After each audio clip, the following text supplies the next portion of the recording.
The Houston Rockets picking up their second win of the season behind a monstrous 34-point performance from Jalen Green. A fantastic game from JG, scoring at all three levels, despite the fact that the Magic made a couple runs in the fourth quarter to try and get back in this game. KPJ was the leading man answering one of those runs, orchestrating some fantastic offense for the Rockets in their fourth quarter stretch, responding to the Magic. Alperen Sengun, fantastic during stretches in this game. KJ Martin and Tari Eason with key contributions off of the Rockets bench. We're going to break it all down for you coming up right here at Locked On Rockets. This is Mission Control, Houston. Ignition sequence start. The Houston Rockets select Jalen Green and Jabari Smith Jr. T-minus 15 seconds. Guidance is internal. Every time I step on that floor, I'm coming. You're getting somebody who's going to come in with a chip on their shoulder, somebody who's going to come in and compete from day one. 6, 5, 4, 3, 2, 1.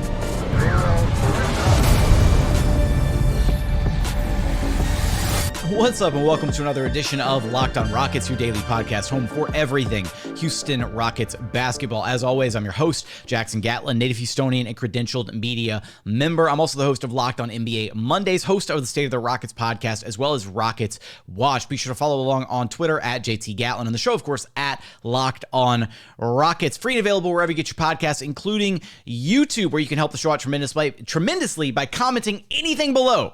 What was your favorite part of this Rockets win? Their second win of the season against the Orlando Magic.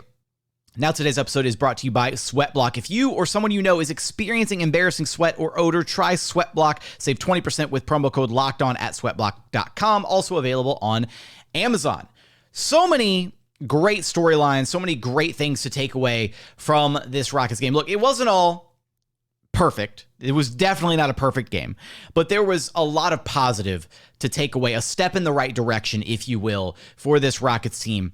A much needed win, a desperate win, as Jalen Green called it in his walk-off interview with sideline reporter Vanessa Richardson after the Rockets picked up their second win of the season. We're going to talk about Jalen Green's huge night, the runs by both teams, the Rockets into the third quarter run, and then the back and forth play in the fourth quarter between the Rockets and the Magic, and how the Rockets responded to the Orlando Magic kind of carving back into this game and fighting their way back into this game multiple times in the fourth quarter. Key contributions from so many different guys on this Rockets roster. Strong nights from Alperen Sengun and Kevin Porter Jr. Key moments from Tari Eason and KJ Martin, their contributions off the bench in this game. And then, unfortunately, the continued struggles of Jabari Smith Jr. I'm going to tackle all of that, but we got to start with Jalen Green, who is your Locked On Rockets player of the game in this one. Had a fantastic evening. 34 points on 18 shots is really, really good efficiency.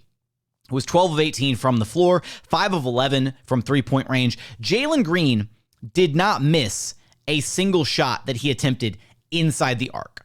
That is a strong performance by JG. 5 of 7 at the foul line, had 3 boards, 3 assists, 2 steals, had a block, had 3 turnovers. Really, really strong performance from Jalen Green, shouldering the scoring load for this Rockets team. He had I want to say it was a perfect third quarter, I do think, if I'm not mistaken. Yeah, he had a perfect third quarter, had 12 of his 34 points in the third frame. He had 14 points in the first half, strong first half, and then, came out roaring in that third quarter, 5 of 5 from the floor, 2 of 2 from 3, 12 points. Really, really strong performance. That's where the Rockets built up their first massive lead in this game, leading by, I believe it was by as many as 19-something points in this game. The Rockets had a sizable lead at one point in this game. Somewhere north of 15, just below 20, give or take.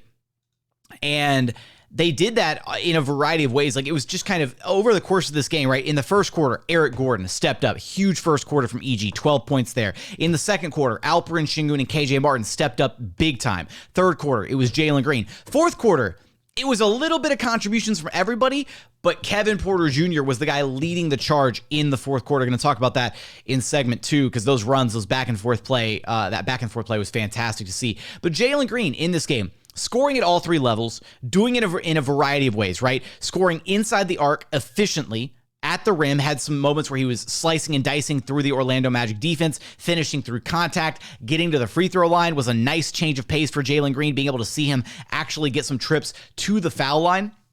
Love that, because he has not been getting a favorable whistle whatsoever to start, this NBA season. And then seeing him kind of doing his thing, right? Dancing on the perimeter, getting to his step back threes. But then he was hitting some really tough shots in the kind of the first half of this game or so. And then as the game wore on, the Rockets, especially in that third and fourth quarter, really did a good job moving the basketball as a team and generating some high quality looks, for everybody on the floor. The Rockets shot the lights out of the ball in this game. They shot a blistering 50%, 24 of 48 from downtown in this one. It's going to be really hard to lose a game when you shoot 50% from three. And I'll tell you what, the Rockets did their damnedest to try and maybe lose this game by giving up some runs to the Orlando Magic in the fourth quarter. But as a team, they shot the ball incredibly well. They did a really good job moving the basketball around, and that was kind of one of the big standouts from this game. They had 46 made shots. They had 31 assists on those 46 made shots. KPJ, a big part of that, moving the basketball incredibly well, especially there in that fourth quarter. 11 assists on the night for KPJ. And I do want to talk about that fourth quarter run. But for Jalen Green, this felt like a game where he kind of gets up, especially for like competition like a Paolo Banchero, right? I mean, this is an Orlando Magic team where, he worked out with Banchero in the offseason, probably has a lot of respect for him as a fellow player, right? And it's one of those marquee matchups where it's, Jalen Green, Paolo Banchero, Houston Rockets, Orlando Magic going toe-to-toe, two tanking teams, right? Jalen Green gets up for competitions like this, for games like this. And it was great to see him really officially, I guess, break out of that shooting slump that he was in, because he kind of had, looked like he was working his way back, trending back towards, the Jalen Green that we know and love in the last couple games. But this game specifically, he was fantastic. He was absurd, scoring at an elite level. And that's what he has to do, right? Jalen Green he doesn't have to drop 30 burgers every single night for the Rockets to have a chance to win. But this is the version of Jalen Green we want to see way more consistently, right? Where he looked like he was scoring well within the flow of the offense. He wasn't really forcing things. It was kind of a quiet 34, honestly. Like, you weren't like looking up and thinking, oh my God, Jalen's absolutely torching. It was just kind of like, he has 26 into the third. Wow, okay. Like, it was kind of one of those games where you're just like, he's just doing his work within the flow of the offense. And so it was great to see him have that type of successful night. Now, I will say that there was one moment, right, the block that Jalen Green had, which I'll admit was an absurd display of athleticism, because he got up there and absolutely, it was a great recovery block, but it was just that. It was a recovery block. And it was funny to see a lot of Rockets fans kind of parading around on Twitter saying, oh, Jalen Green, look at him, he's a great defender. It was like, no, it was a bad defensive play. Jalen Green got beat off of a backdoor cut, and he recovered in fantastic fashion, but a recovery block does not make you a good defender. I'm sorry. Jalen Green still has moments, especially when he's playing off ball, where he'll get caught ball watching. Somebody will, beat him backdoor, that kind of thing. So it's just kind of funny to see Rockets fans trying to run with that as like the narrative, where it's like, oh yeah, Jalen Green, superb defender. Now it's like, not quite. I don't want to rain on Jalen Green's parade. It was a fantastic game by JG. Offensively, crazy efficiency. Again, not missing a single shot inside the arc is really, really impressive. Finding ways to get it done at all three levels against the Orlando Magic defense. So really, really strong game by Jalen Green. And even though he walks away as the player of the game, the Locked On Rockets player of the game, that honor could have gone to almost anybody on this Rockets roster, because so many different guys had fantastic games. Want to talk about Kevin Porter Jr., want to talk about Alperen Sengun, those guys coming up. Tari Eason's fantastic play, KJ Martin's play off the bench, scoring 21 points. Going to get to all of those guys after a quick message from our friends over at Sweatblock.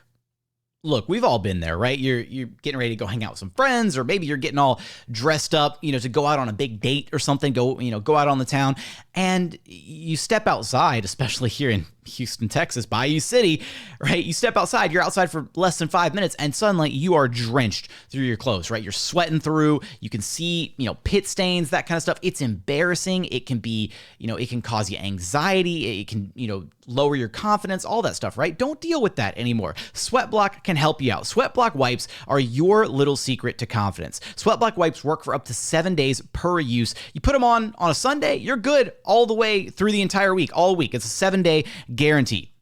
Sweatblock wipes were invented by a doctor and they're guaranteed to work, or you don't pay at all. They call it the Sweatblock Dry Shirt Guarantee. If Sweatblock doesn't keep you dry, you get your money back, no questions asked. If you or someone you know is experiencing sweat or odor, try Sweatblock. Save 20% with promo code LOCKEDON at sweatblock.com, also available on Amazon. And continuing on here at Locked On Rockets, your daily podcast home for everything Houston Rockets basketball. As always, appreciate you for making LOR your first listen. For your second listen, go check out Locked On Sports Today. From the games that matter the most to the biggest stories in sports, go beyond the scoreboard and behind the scenes with the local experts and insights only Locked On can provide. Locked On Sports Today, available on this app, YouTube, or wherever you get your podcasts. Now, this game did feel like it was kind of all wrapped up.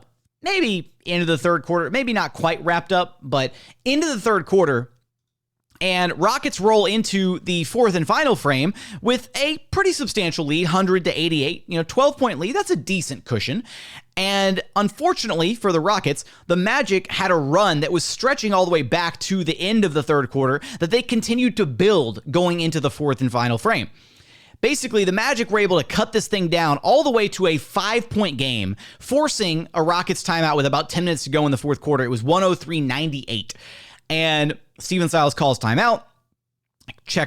Game starts back up, and Mo Bamba comes in, nails a quick little layup, and the Rockets then, all right, is cut to a 3-point lead. All right, break the glass, right? Get Jalen Green, get KPJ back in the game. And this was where it went from, oh my God, the Rockets had a sizable, they had at one point a 15, 16-point lead, whatever it was, into the third quarter. It's down to a 3-point game on Orlando's home turf in the fourth quarter, and it feels like the Rockets are letting go of the rope, right? KPJ and Jalen Green check back in, and this stretch of play from Kevin Porter Jr., from the moment that he checked back in to probably about I'll say to the 2-minute mark of the fourth quarter, because he had a couple, maybe 3-minute mark. He had a couple turnovers in the final, couple minutes that were a little rough around the edges. But the play from KPJ, from the moment that he checked back in, steering the Rockets in response to this run by the Orlando Magic, was some of the best play that I've seen out of him this season. Maybe arguably the best play that I've seen out of him this season. KPJ checks back into the game. He has 6 assists over the course of the fourth quarter, from the moment he checked back in at the 9:38 mark of the fourth quarter. I apologize, 9:30 mark. I thought it was 9:38 mark. It says 9, whatever. KPJ checks back in, 9.5 minutes to go in the fourth quarter.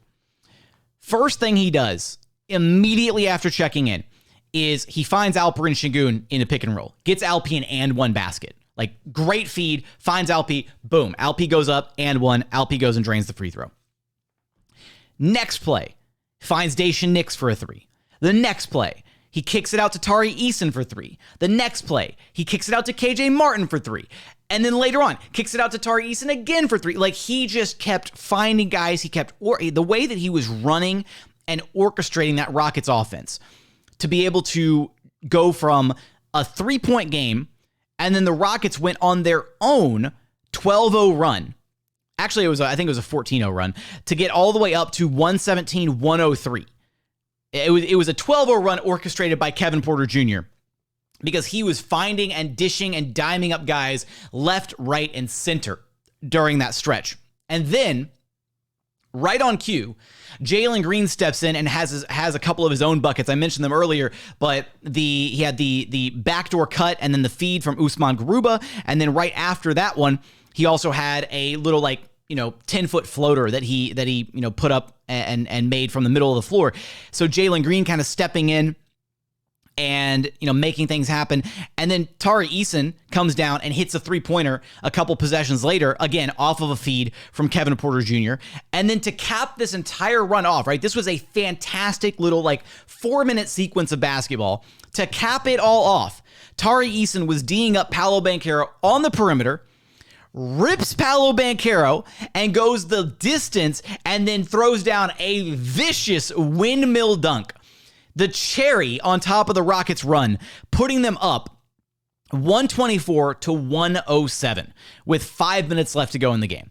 It looked like that was going to be it. It looked like that was going to be the game, and the Rockets were going to ride off into the sunset, and the Magic were going to throw it, wave the white flag, put it in their bench, all that stuff.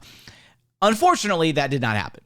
The Rockets wound up letting go of the rope again, and letting the Magic back into this game. But that stretch of run right there, from the moment that Jalen Green and Kevin Porter Jr. checked back into the game, the way that they responded to that Magic run. And it was kind of funny because we were watching the game in Rockets Watch, and I called it when it happened. I said, well, some of the pessimists were, here go the Rockets. They're getting ready to lose to the Magic. And I was like, well, how often do we see this, right? Where the Rockets are on the other side of this dynamic, where they have the fake fourth quarter run, right? Where they're playing against a better team and they make a push in the fourth quarter. They cut the lead down to 3 or 5 or 6, couple possession game, whatever. And then the other team responds. And this is why it's so nice to have the Rockets be on the other side of that, right? Where they were the ones in control of the game. They weren't fighting their way back from down 10, 15, 20, 25, whatever it is, right? They weren't having to claw and dig themselves out of a hole. Instead, they were the ones that were up. They had built themselves a lead. They had the cushion. When the Magic made their run, suddenly, instead of, swinging and being down by 10 or 15, the Rockets were still in the lead by 3. And then they were able to respond. They were able to steady themselves. KPJ checked in and did a fantastic job getting guys in their spots, kicking. He had this one kick out pass to Tari Eason that was out of this world. Drives it in from the left side of the court, elevates, flies by 3 defenders. It looks like he's going to throw the pass to the corner, and even the Orlando Magic defender on the wing was kind of faked out and jumped to go guard the corner, and KPJ managed to whip the pass all the way around back out to the wing and hit Tari Eason for his second three-pointer during that stretch of run. It was one of the best passes I've ever seen KPJ throw in his time as a Houston Rocket. So seeing that run by the Rockets instilled a lot of confidence, right? Because it's like, man, if you can do that, if you can play that way, yeah, it was, for a 4 or 5 minute stretch in the fourth quarter, but if you can play like that, and if you can move the ball that well, and if you can have KPJ orchestrating offense at that high of a level, why can't they do that for 48 minutes? Like, this team could be so much better than their record actually reflects if they just played with that level of intensity and focus for the entire 48, rather than just keying in when the opposing team starts to make their significant run. So I love that stretch of run from Kevin Porter Jr., some of the best basketball I've seen him play all season. He did have some not so nice turnovers later elsewhere in the fourth quarter. He had 4 turnovers in the quarter as a whole, but because of the way that he was running and orchestrating that offense, I'm willing to look past some of the turnovers. He had 7 turnovers on the entire game. He finished it with a stat line, 17 points, 7 of 14 shooting, 3 of 8 from long distance.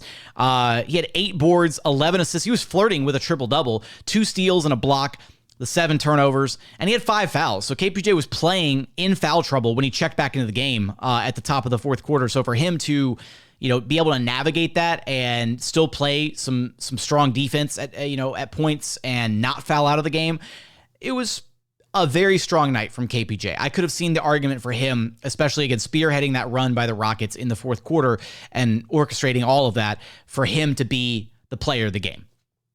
But alas, that title sits with Jalen Green. Coming up, I do want to talk about Alperen Sengun, his fantastic production in this game. Also, KJ Martin, Tari Eason, guys who definitely put their stamp on this game, as well as Jabari Smith Jr.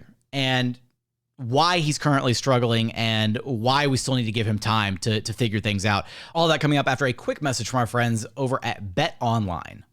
BetOnline.net is your number one source for sports betting info, stats, news, and analysis this season. Get the latest odds and trends for every professional and amateur league out there. From football to basketball to soccer to esports, they've got you covered for everything over at BetOnline. Right now, you can go take a look at who the odds-on favorites for the NBA title are this season. You got the Milwaukee Bucks leading the way at plus 550, Boston Celtics at plus 575, Golden State Warriors in third place at plus 750, and then rounding up the top five, you have the LA Clippers at plus 800, and the Phoenix Suns at plus 900. So for all of those odds and more, be sure to visit betonline.net to learn more about the trends and action available to you. BetOnline, it's where the game starts. And final segment here at Locked On Rockets, your daily podcast home for everything Houston Rockets basketball. Now, it's kind of a nice change of pace to be able to, the last couple episodes we've done, the last couple games that we've done, Alperen Sengun has been the focal point because he's been one of the only positives from the last couple games that the Rockets have run. And he was another big positive in this game. And it's nice to see how so much positive can stem from one guy on the floor because he had such a large impact on this game in the minutes that he was on the floor. The efficiency wasn't quite as impressive this game. He finished the game 20 points, 10 boards, 4 assists, 2 steals, 1 block. Really solid stat line from Alp. 6 of 14 shooting, 8 of 10 at the free throw line. So he was living at the free throw line similarly to how Paolo Banchero was living at the free throw line. Alp was living there as well. The 6 of 14 isn't like a real 6 of 14 because Alp had a couple layups that he smoked right at the rim. And then he also had subsequent tip shots to try and make so he was credited with the rebounds on those, but then he was also credited with the misses. So it's more like his stat line is 6 of 12 shooting, and then if we get rid of a couple of those tip-in rebounds, then he had 8 boards instead of 10. So that's kind of a better way, I think, to look at it. He wasn't a real 6 of 14. It was more or less 6 of 12 shooting from the floor. So still really solid efficiency from him. Again, you love the 8 of 10 at the charity stripe. And then the offense that he was generating. The way that so much of the Orlando Magic defense had to kind of count for him and really hone in on him on rolls. And when he had the basketball, the Rockets offense just kind of flows off of him, right? To where he can get the ball, and whether he's rolling to the rim and he catches the ball in the middle of the floor and he starts swinging it, or he makes a shot for himself, it's just things look better when he's on the floor, and especially offensively. Now, defensively, it's a whole nother dilemma, but offensively, things just flow a lot better. And it feels like the Rockets are maybe getting to a point where they're able to, guys like Jalen and KPJ are able to realize that Alp can get his touches and have his success, and they can also still get their buckets and also have their own success, right? This version of this Rockets team where KPJ has, double-digit assists and Alp gets his 20 and 10 and Jalen Green goes off for 30+, this is the version of this Rockets team that I want to be able to see on a consistent basis and that they should be able to tap into every single night. They just haven't been able to figure out that formula quite just yet. So really, really solid evening from Alperen Sengun. He did struggle a lot with Mo Bamba on the floor on both sides. There were moments where Mo Bamba got the better of him, where he was guarding him defensively, and Alp kind of struggled to make a move over the top. And then, on the defensive side of things, Mo Bamba playing over the top of the Rockets defense, even Bol for stretches playing over the top of the Rockets defense, kind of gave them fits. And so we saw some of the weaknesses, right, for Alperen Sengun, where he did have one good defensive play where he broke up the lob pass because he saw it coming a mile away and was able to kind of predict and be in the right spot to deflect the pass. But there were also, 3 or 4 other moments where the passes just went right over the top and there was nothing Alp could do. So defensively, again, it continues to be a little bit of a mixed bag by Alp, but that's also not just on Alperen Sengun. It's the Rockets' entire defensive scheme as a team needs to shore itself up and get better. But when you have bigs that are that tall, that long, and that can jump that high and play over the top, it's going to be a weakness for Alperen Sengun defensively for sure. Off the bench, the Rockets got contributions from every single bench player that played. Garuba was impactful in his minutes, 3 points, 6 boards, 2 assists, had a block. Fantastic game from Usman Garuba, continuing to do the dirty work, what he does. And I did like how Steven Silas kind of alternated Sengun and Garuba in this game, where Sengun got minutes where he was like, the sole big at the top of the second quarter, and he was running a lineup with Sengun and 3 shooters and Jae'Sean Nix. Well, I guess maybe 4 shooters. I guess we're going to call Jae'Sean Nix a shooter right now since he's shooting over 40% from 3 this season. But that lineup at the top of the fourth or the top of the second quarter, where it was Alp and all the offense was running through him, consistent post-ups, and you had Gary Bird and Eric Gordon and Jabari Smith Jr. and Jae'Sean Nix all surrounding him. I love that lineup, and I love that idea from Silas to get Alp subbed out a little bit early in the first quarter, let Jalen and KPJ continue to do their thing, but bring Alp back in at the top of the second to run all the offense through him. That felt like it worked really, really well, especially there in that second quarter where Alp and KJ Martin were both fantastic in that quarter. Speaking of KJ Martin, he had a gigantic night of his own off the Rockets bench, 21 points on 8 of 14 shooting, 4 of 8 from long distance. 4 boards, 5 assists, 2 blocks, only 1 turnover.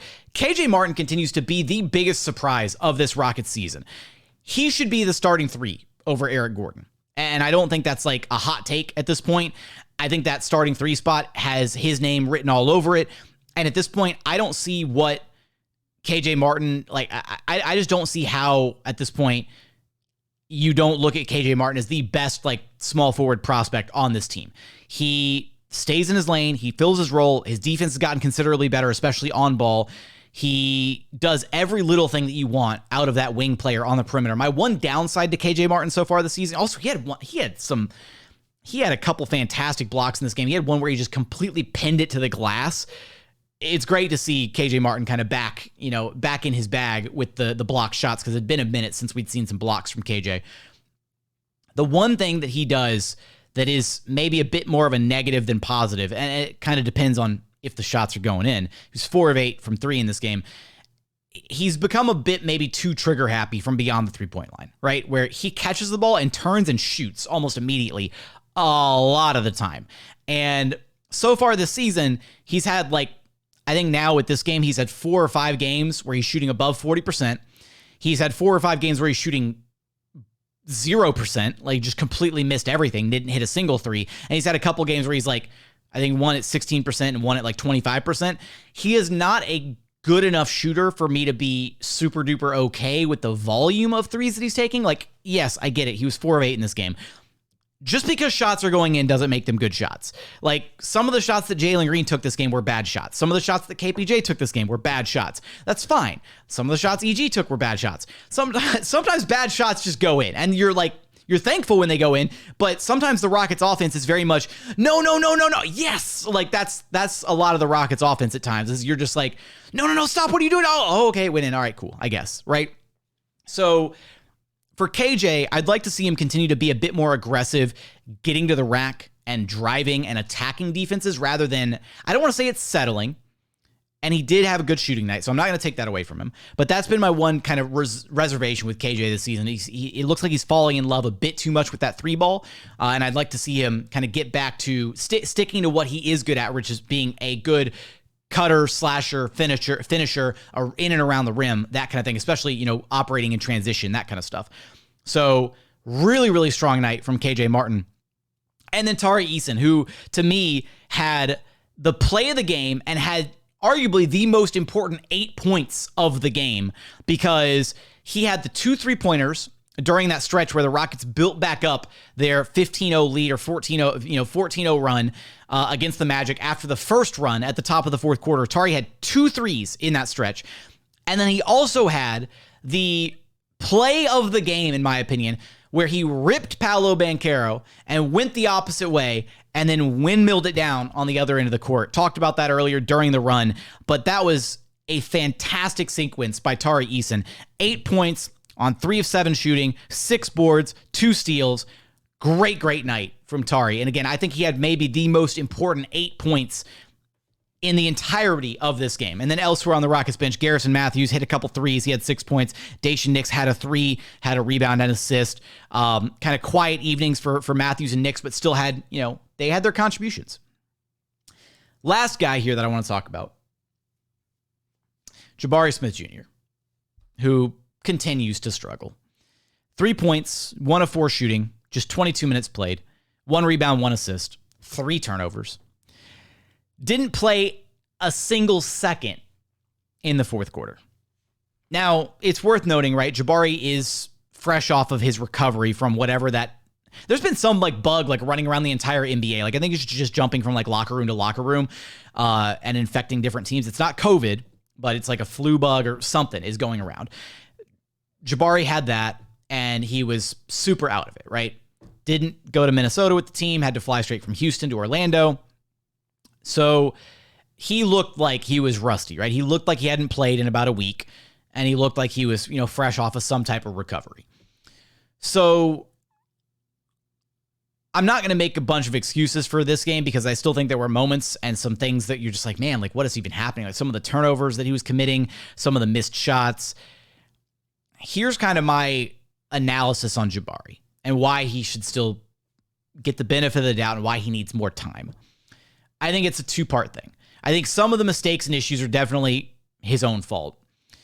And then on top of that, I also think it's the coaching staff hasn't done a fantastic job of, I've used the word fantastic 8 times in this podcast. I got to get a, break out Merriam-Webster and find some synonyms or something. Anyways, I caught myself though while doing it. The coaching staff hasn't done a great job of setting him up for success. And what I mean by that is to start the season, a lot of Jabari's shots were just coming within the natural flow of the offense. There weren't really a lot of sets or designed plays to get Jabari going. And then you couple that with the fact that of the shots he was getting, he wasn't hitting a lot of them, which is his own fault, right? He was getting some wide open shots, wasn't hitting them at a high clip, but then he was also pressing a little bit and continues to press where he is forcing things, right? Where he's driving the ball in and trying to make stuff happen, do things that, he's trying to do things that aren't necessarily in his bag at this point. And so then it kind of compounds on itself where then, all right, he's missing shots. The offense isn't generating him shots.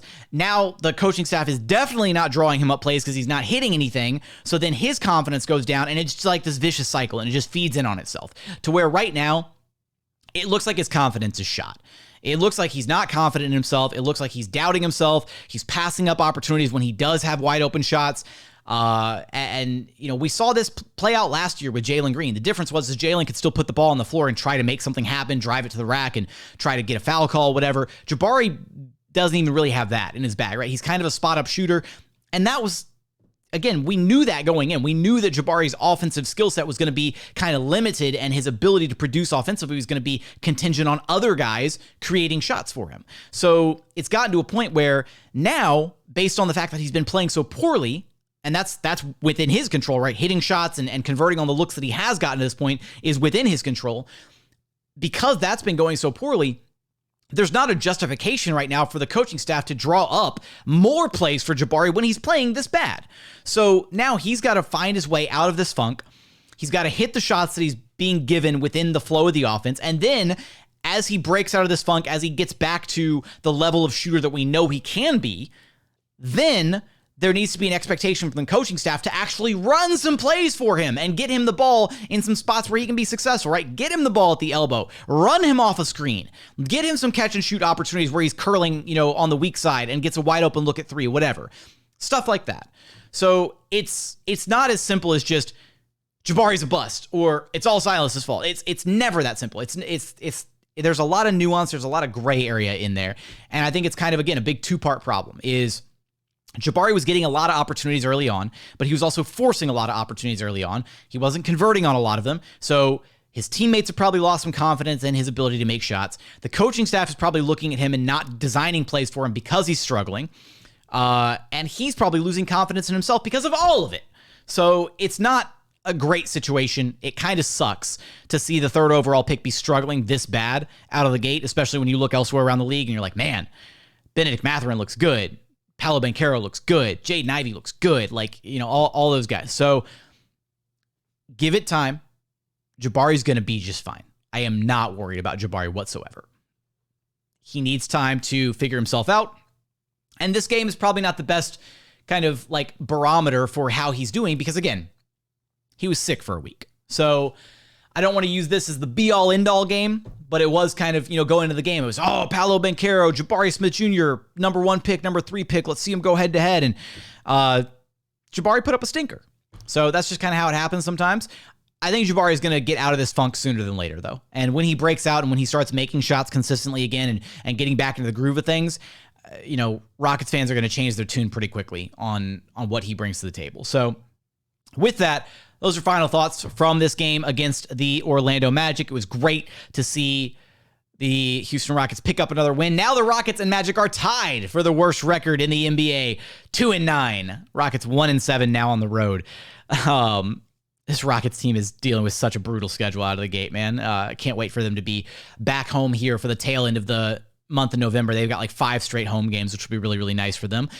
With that, that's going to do it for today's episode. As always, appreciate you for checking out the show. If you haven't done so yet, please consider subscribing wherever you listen to your podcast. That's Apple, Spotify, Google, Odyssey app, free and available on all podcast platforms. We're also on YouTube. Just go to YouTube, search Locked On Rockets. Be sure to like, comment, and subscribe. What was your favorite storyline from this game? What was your favorite moment? Who was your Locked On Rockets player of the game? We gave the honor to Jalen Green, but you could see arguments for Alperen Sengun, Kevin Porter Jr., even KJ Martin. Let me know in the YouTube comments. I do read each and every one of those every single day, but as always, thank you so much for watching. Thank you so much for listening. We look forward to having you back right here at Locked On Rockets, your daily podcast home for everything Houston Rockets basketball.